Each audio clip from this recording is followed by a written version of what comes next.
Good afternoon, everybody, and welcome to another edition of Real Talks. I'm your host, David Steele. So this is kind of a special stream today. So it's basically as I said, and I actually watched it last night. But there's a little film that's coming out um, this week. Okay, prior to our blockbuster season. Which, by the way, guys, stay tuned for the channel because it's going to be banging for the next 3 months. But that being said, we have a movie that's coming out and that's just released the other day, and I can't believe it. It's been 40 years, and it's Return of the Jedi.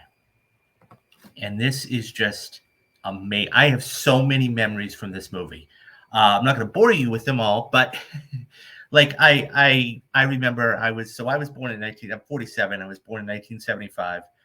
I was like 7 or 8 when this came out. So this came out in 1983, and it's unbelievable to see what this movie has done and how it's done it and the impact that it's had over the course of 40 years.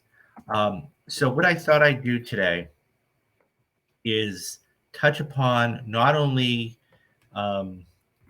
the impact of the film, okay, but I'm going to give you a couple numbers too, and to really understand what this film is all about. So let's start all the way back to the beginning, okay? And I say the beginning because 1983. So there's a couple of things you have to understand, okay? First and foremost, so we have yesterday I saw Return of the Jedi. I've been playing Jedi Survivor. Yeah. It's definitely it's the perfect time. I'm in that Star Wars movie. Yeah. So this is one of those movies that, and by the way, I just started watching somebody play Star Wars Survivor, Jedi Survivor. So I actually do want to watch the playthrough of it. And I saw about the first hour of it. But yeah. So this movie was so important for so many different levels. So let's jump into a couple of them. It's interesting because when you look back at the film itself, okay, back 40 years ago, this movie, it actually made $476 million worldwide. But it was only, so it opened to $23 million, which, I mean, today, if it happened, it'd be like, oh my goodness. Domestic box office, it's actually 91st all time, which is kind of interesting to think about in that respect. But this film, believe it or not, actually made twice as much money domestically as it did internationally. It only made $166 million overseas, and it made $310 million here in the United States and Canada. That all being said, I wasn't even born, but my dad was 8. Yeah, no, so your dad's around my age. So, but that all being said, this movie was just amazing on so many different levels. So I'm going to run through a couple of these. And as I said, I watched it last night, and I've seen this movie, honestly, 30, 40 times easily. But I never really looked at it in the same manner that I did the other night. I was looking at different things. So a couple of the things that I noticed right off the top, okay, now were the animatronics. You have to remember back in 1983, the animatronics were not, there wasn't any CGI. So everything was done handheld and everything else. So, for example, we see Jabba the Hutt, right? Jabba was done by actual men. There were 3 or 4 guys that were actually controlling Jabba the Hutt. You had one for his tail, you had one for his head, okay, and you had another for the body movements. And it was just fascinating. The Rancor, which I don't have a picture of, but everybody knows of it, okay, that was done in stop motion photography. So every single motion you saw, they actually had to take a picture of and then do it again. And what they were running it, so they did it, 20, I think 30 frames a second FPS that when you're seeing it, it actually looks like it's moving. Um, what wonderful job. I mean, basically, the first time we hear about the Rancor, we don't see it, but we hear it, so we know it's menacing. It's just a phenomenal movie in that regards. So one of the big things that we are seeing, and this was one of the first movies, excuse me, that really introduced us to strong female characters, right? Is Princess Leia. Princess Leia had a a she was a strong female character for what she was. Um, and the fact is that we were first introduced to her in 1977, right? With Star Wars. I mean, essentially, Star Wars is, at the end of the day, Star Wars is, we're going to go rescue the princess. That's all it is. But when you look deeper into it, we have so many different characters. We have a Luke Skywalker we're getting to know. We've got a Han Solo we're getting to know. We've got this character in Princess Leia that's strong, that's gung-ho, that's taking, initiative. And that's so great to see. And as we go through the films, okay, she actually becomes stronger and stronger. And she takes the initiative. She was the leader of the rebellion back in 1980s Empire Strikes Back, which, by the way, guys, next week, May 4th, we are going to be dropping our next film in our Perfect movie series, and that is going to be Empire Strikes Back. Matthew Anderson came back, and we actually sat down and watched it, and we talked about it. So stay tuned for that next week. But getting back to Jedi, it's just amazing the animatronics that they used, not only for Jabba, but the Rancor and several others. So strong female characters was a major, and this, you got to remember, this is before, few years. This was done in 83, of course, and Aliens comes out in 1986 with James Cameron. I mean, you've got a couple years later, you've got Silence of the Lambs in 91 with Jodie Foster. So there's a couple of other different female characters along the way, but this was one of the first ones. So that's fantastic to see. So that all being said, this had a couple of eccentric themes, okay? But before we get to the themes, I want to talk about something else, because Empire Strikes Back, okay, was really a cliffhanger movie. If you really think about it, it was one of the first times you had seen a film, okay, do something with a cliffhanger. And that being said, we're now coming further into the story. So this movie was really, I mean, all films are really divided into 3 acts, of course, as we know. But this film, more than anything else, you could tell where the 3 acts were, right? Act 1 of this film was almost a continuation of Empire Strikes Back.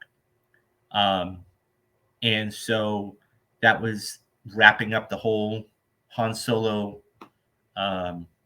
storyline, what happened in Empire, and taking care of that. Act 2 of this movie was them basically, once we have what we need and we take care of Jabba, okay, which, by the way, this is one of my favorite shots. It's when they're actually going to what we think is hurt the heroes here, okay. You've got this, this great shot, and it's just the flip and everything else. I saw this movie almost 15, 16 times in the theater. I mean, granted, I was 8, 9 years old, but this was one of my favorite parts of the movie. So this was really the end of Act 1. And if we're going to be honest, okay, this was the end of Act 1 when Jabba's, about to kill the heroes, and then he ends up dying. And then, so that's the end of Act 1. Act 2, okay, is more of the, it's really setting up the attack, okay? It's the attack on the shield generator and the shield generator itself. And the third act, of course, is the final battle. I mean, it's interesting because it's called Star Wars, right? but there's only maybe, I don't know, 10, 12 minutes. I mean, intertwined with, the shield generator and the throne room. We'll get to that a little bit later. And it's like, it's pretty amazing when you see it's still called Star Wars Return of the Jedi. Couple of interesting little nuggets. So this was not originally called Return of the Jedi. So anybody who's a Star Wars aficionado, okay, knows that it was originally called Revenge of the Jedi. And that being said, they changed the name. And so somebody had asked George Lucas at the time, why did you change the name? And he basically had said that a Jedi doesn't take revenge. And so that was interesting to hear that. But nonetheless, so there is stuff out there, and you can find it. And if you do find it, it's extremely valuable. But it's one of those things where it was actually called Revenge of the Jedi. It was a red font, just like the red font you're seeing there. And yeah, so it was just, it was amazing. So some of the other things, okay, like, so Warwick Davis, so the Ewoks, if we're going to let's talk about the Ewoks real quick. Ewoks, Warwick Davis actually played I don't know if there's a name to him, but so he's the one that encounters Carrie Fisher in the third act when she gets thrown from the speeder bike. So that's Warwick Davis in that little outfit. Of course, he went on to do Willow and a couple of other things. I mean, of course, he just did the new series on Disney Plus called Willow. So, but that's another little thing. This was the first time we had a film that used a green screen. Okay. And so the speeder bike chases, that was green screen. Now, what they did was they shot it at 30 frames a second. Okay. And then when they went and actually did it, it looks so much faster than what it was. So yeah, there's a lot of different elements to this. But so let's talk about something else that I think is incredibly important with this movie. And sorry, guys.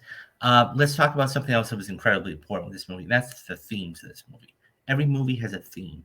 It's some portion or another. You realize what the theme is and what it's going to be. And because, don't forget, we've had 4 or 5 up to this point. Okay. 4 was really the introduction of our characters. 5 was really, some things. So there were 2 major themes, okay, that happened with this movie. And it was acceptance and it was redemption. Those were the 2 themes that, more than anything else, we learn about. So I got a couple clips here I'm going to show you, but one of them. So let's talk about the acceptance factor for a minute. This movie is really, when it comes to acceptance, there are some really key things. Okay. The first one, and here are a couple examples. The first one is being Luke finding out that, Vader told him that, spoiler alert, in case anybody who hasn't seen it, he's his father, right? Ideally, one of the greatest twists of all time. And so here's a clip about how he learns about it and what Yoda's really, and it's about responsibility. But here's a clip that I think really demonstrates this more than anything else. Master Yoda, Is Darth Vader my father? Rest I need. Yes.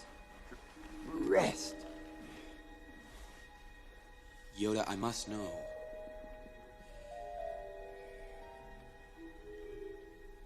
Your father is.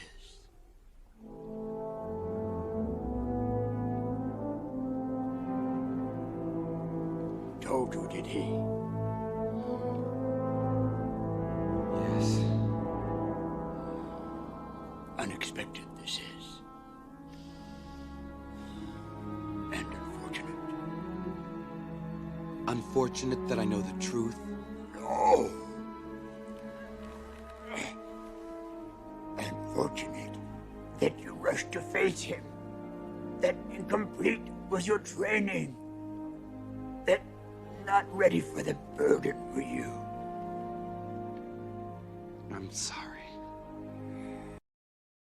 It really shows how Luke, I mean, because we've all done it, right?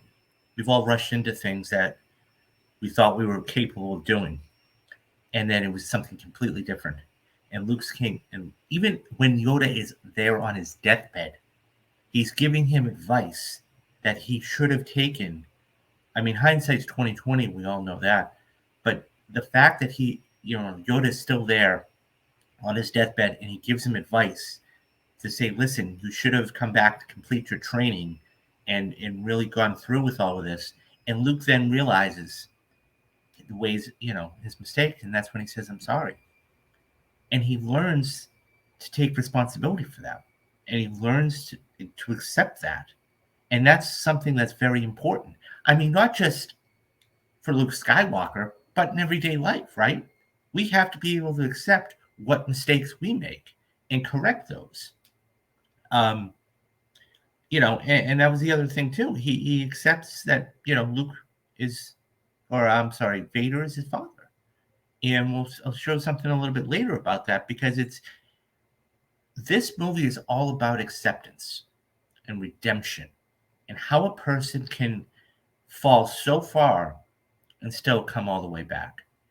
And it's one of those things where when you see how it happens, there's hope. And that's what, I mean, you go back to the subtitle of episode 4, it's A New Hope. Star Wars, A New Hope, episode 4. So, but I want to talk real quick about the third act. The third act of this movie is just unbelievable in so many different ways. So once I'm not going to do the clip right now, but once we get Luke to surrender to Darth Vader, and he basically says, listen, I know there's good in you. I know, it's not he hasn't driven it from you fully. The fact is that the throne room sequence is one of the best sequences ever put on film. Okay, not just because of the grandeur of it, right? But because even the first shot you see, it's black and red, and you see these red lights coming up with the elevator, and you just see Luke standing there, and then Vader who's towering over him, and you think, okay, he's done. He's going, because essentially at the end of the day, Vader's a proxy, and he brings him to the Emperor, and he is, there's that exchange, and he says, I'm looking forward to completing your training, and he says, your overconfidence is your weakness, and he basically says your faith in your friends is yours, and that's another whole theme about this is faith in humanity, faith in your friends. Can't being able to count on those people in your life that you call friends. And whether it's Han getting the shield down. We have those couple of cuts between Admiral Akbar and Lando. Just give him more time, he'll get it down, and it's one of those things where that's a major thing. And Star Wars just does so many things right that when it's done right, it's amazing. This is one of my favorite shots of this. So the Emperor, as we all know, and I'm not going to go through it beat by beat, but he antagonizes them, and he wants him to become his apprentice and everything else. And this shot here just is amazing because when you take a look at it, okay, you have everything you want. You have the black of the cape, okay, of the shroud. You have his red eyes, his red evil eyes with the black pupil. And then you have these two lightsabers crossing, lighting it up. And it's magnificent. And it's only a split-second shot, but it's just a phenomenal shot in general. And, you know, one of the things that, you know, Yoda talked about in that clip that, you know, before that, he said, he's, you know, what you don't see is he said, you know, that I am a Jedi. And he says, no, you have to face Vader again. Then and only then will you be a Jedi. And so this is, you know, the beginning of the battle, but it's just one of those things where you say you have to be able to confront whatever it is that is your weakness.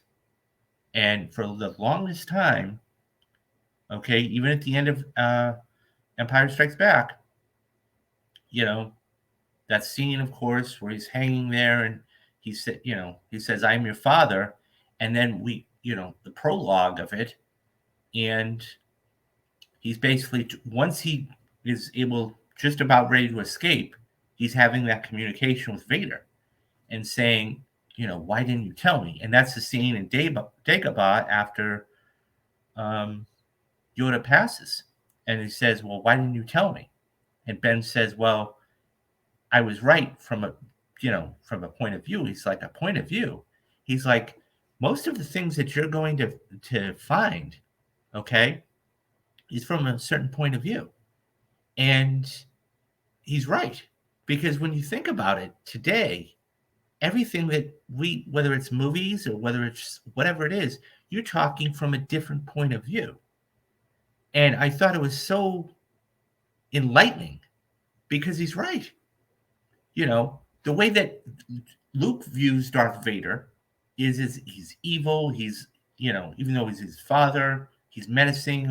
And Obi-Wan, of course, we all know it from the prequels, he tried to raise Luke Skywalker, or Anakin. And Anakin was, you know, what had happened with him. So it's just, it's amazing how it comes full circle and what it does.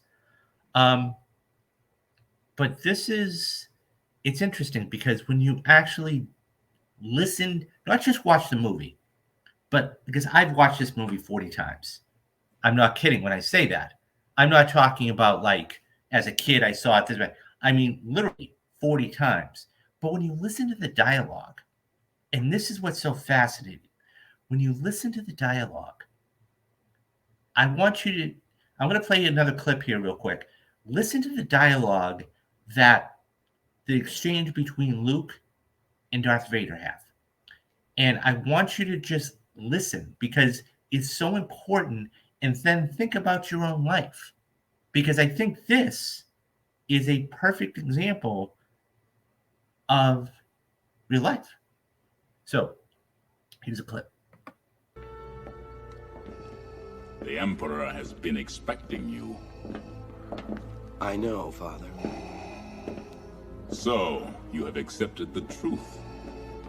I've accepted the truth that you were once Anakin Skywalker, my father. That name no longer has any meaning for me.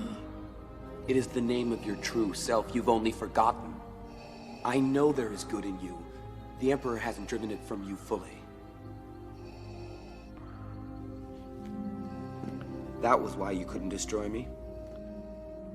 That's why you won't bring me to your Emperor now.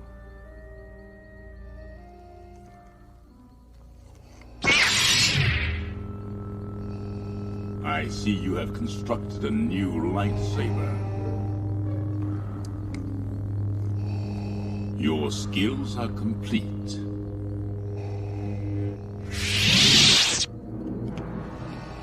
Indeed, you are powerful, as the Emperor has foreseen.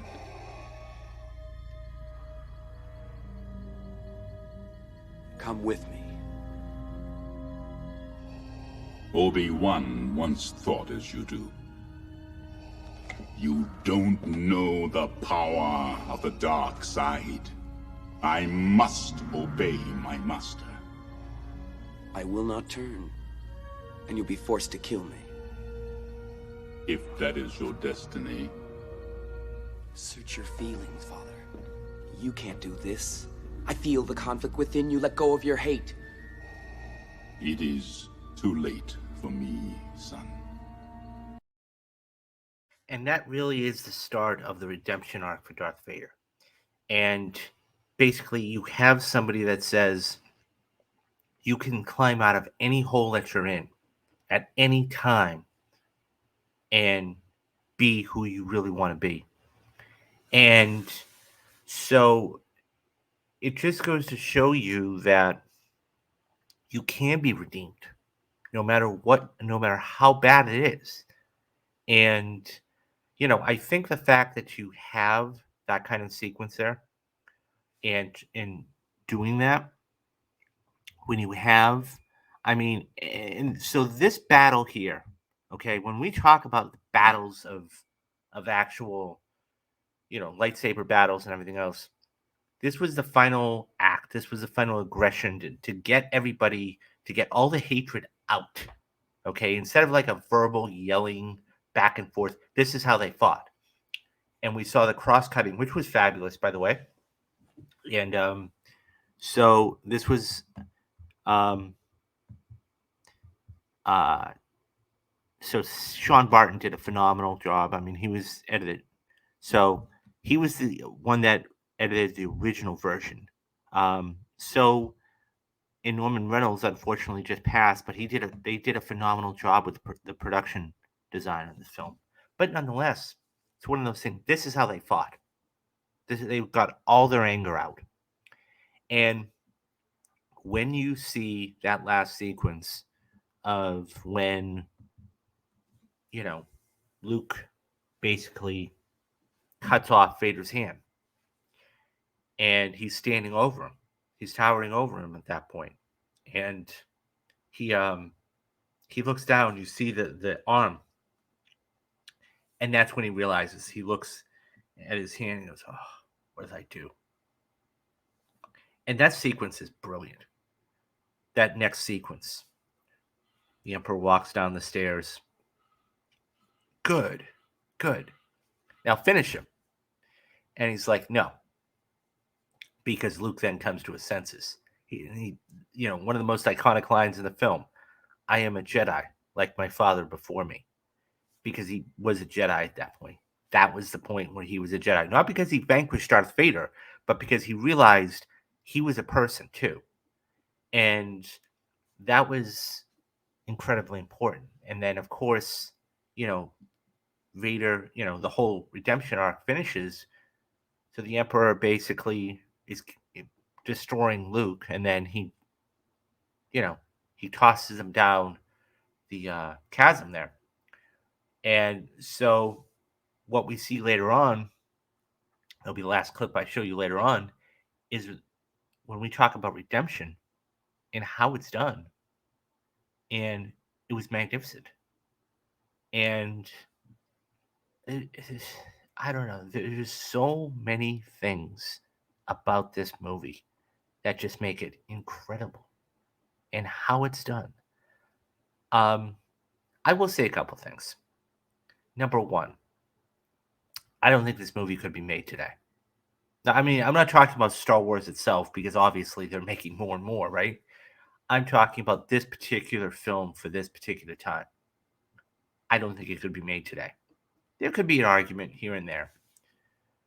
Number two, when you look at the budget they had, I mean, let's face it, the budget on films is one of the things we always talk about, right?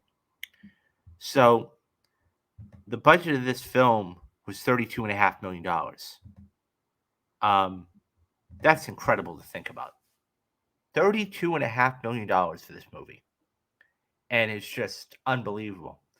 But because everything would have, even the special editions. I mean, I watched the special edition last night on Disney Plus, and you had all those creatures added and everything else, and it was like it wasn't the same, right? Everything would have been done with CGI, and a lot of it was because you got to remember back in the day when they did do the CGI for the special editions, it was still starting, right? I just there's nothing else that could be said about this. It's just, and then as I said, and I want to go back to it for a minute, but the redeeming factor of it, every single person can be redeemed, everybody, and even so. But the other thing is, and I keep going back to it, is acceptance. Accepting that who you are as a person. I mean, how many times in not only the previous films, it is your destiny, right? I mean, Vader said it in the clip. He said, "I'll be destroyed. You'll have to kill me if that's your destiny." So follow your destiny, follow your dreams, follow your truths, because that's who you are. And that's what it comes down to in the core values of it. And this is such a cool message all the way around. Yeah, so I like I said, this movie is just awesome and how it does. But last thing I want to touch on is, and I'll play this last clip here in a minute, but it's one of those things when you see it, and then you look at it and you study it from a different point of view. Once again, using that from a different point of view, like Ben did. But when you watch it from a different point of view, and you really study what it is because you got to remember, this was back in 1980, 81 really, because Empire just come out in 80. It's just totally technology, right? I mean, whether it is the speeder bikes, whether it is, I mean, this is a brand new poster. But if you take a look at the poster back in the 80s, okay,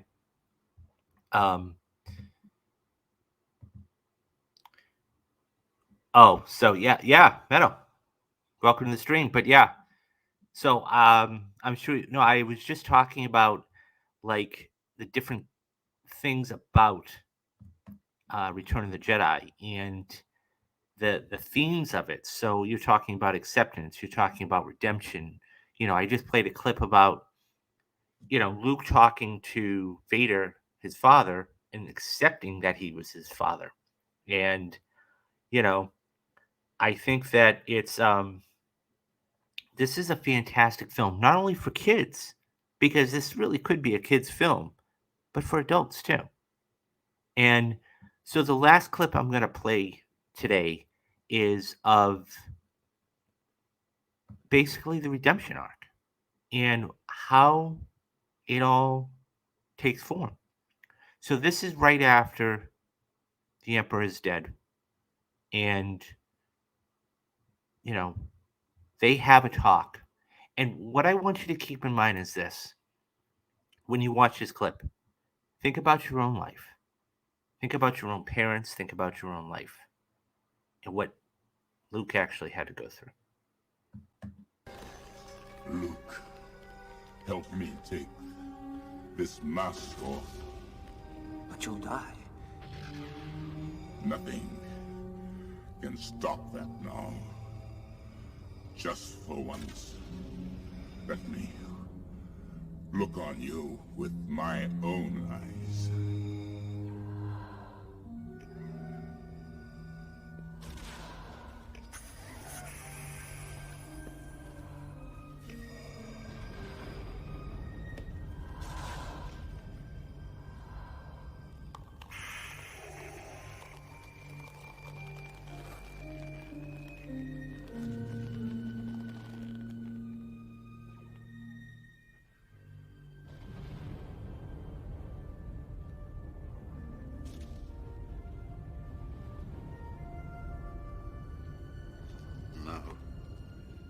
Go, my son.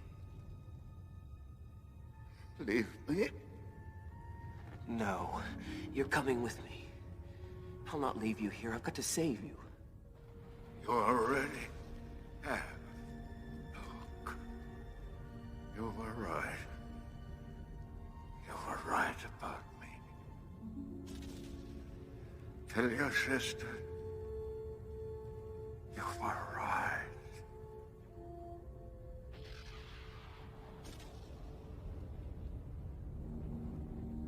Father.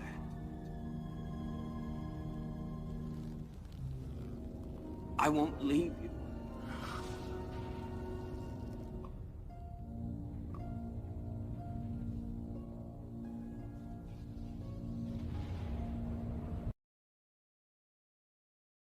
And I want you to the genius of that was, the thing is that, damn, that hit different. Yeah, it does. It does. Because here's the thing. That's a father and son, right? And throughout this whole trilogy of 4, 5, and 6, I mean, not really 4, but 5 and 6, you had a father and son fighting, battling. And at the end of 5, we find out the truth. And as I said previous, the first act that, the first act of this movie is basically the wrap up of that. Okay. So you have Jabba's palace once again, as I made mention, which by the way was all animatronics. You actually had people doing that. Okay. They were in that suit. You had 4 different people, the whole Sarlacc scene. Okay. And then, so when they go to battle, their verbal jousts are using their lightsabers. They're not hurling insults at each other. And watching somebody like that, and that's, I wanted you to notice too the music, because even the last like 5 to 7 seconds when Vader passes, and just the soft the piano, and it was so good in how it was done. I did find the funny thing about it was like the whole set was clear, right? The whole set was clear. There wasn't one person there, but it was just Luke and Vader. But in all seriousness, like, yeah, and that's getting back to the whole thing of redemption, and that's what it was. It was redemption. Yeah, this movie is just. I will say one last thing about the Return of the Jedi. When I watched Rise of Skywalker, I was kind of taken aback by it. Not taken aback, but it didn't hit the same way. Because Vader doing what he did with that arc, okay, and destroying the Emperor, that was it. That was it. So when they bring him back in episode 9, it was almost like, okay, we don't have any more ideas. We're just going to throw the Emperor in there and make him, clone him. And he was legitimately a clone. And it's like, okay. But, and I mean, I saw it twice. I just didn't care for it. But nonetheless, yeah, I mean, the movie it has stood the test of time. It really has. I mean, I always talk about financial success and everything else, but this movie, it made $23 million opening weekend, and it's made $475 million. Like, today, that would be considered a bust. It would be like, okay, it only made this much. Now, I'm guilty of it too. But just look at the powerful impact that film has made. And not only that, but look what we've had since.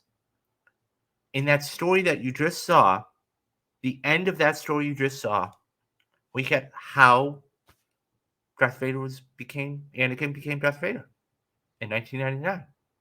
Okay? Phantom Menace. Then, we had Attack of the Clones. And then, of course, I think everybody's favorite, because you get to see him turn into Darth Vader in Revenge of the Sith. And, and then, of course, all those years later, 2015, you've got Force Awakens and Last Jedi and Rise of Skywalker. The one thing I'll say is this, okay? If I'm going to be honest about the last three films, Force Awakens, Rise of Skywalker, and Last Jedi, the thing is, when I was in the theater watching Force Awakens, like millions of other people were, the first 15 minutes of going on, I'm thinking, this is Star Wars all over again. This is Star Wars all over again. I you know, and look, if it's not broke, don't fix it. I get it. Last Jedi comes out, and of course, one of the most iconic scenes of that film, there are memes about it, the videos about it, every dissecting, is of course Snoke with Kylo Ren and Rey. And I went, if this isn't a knockoff of Return of the Jedi's throne room scene, I don't know what is. And at that point, I'm like, all right, it was a good, and even in that film, you had your heroes completely scattered, right? Kylo Ren was doing his thing, Rey was doing her thing, they, together. Then you had, the other characters doing their thing. And Rise of Skywalker was just, trying to fit all the pieces together. But anyways, this movie is top notch. Movie's top notch. And I am debating. I saw it last night on my iPhone or on my iPad.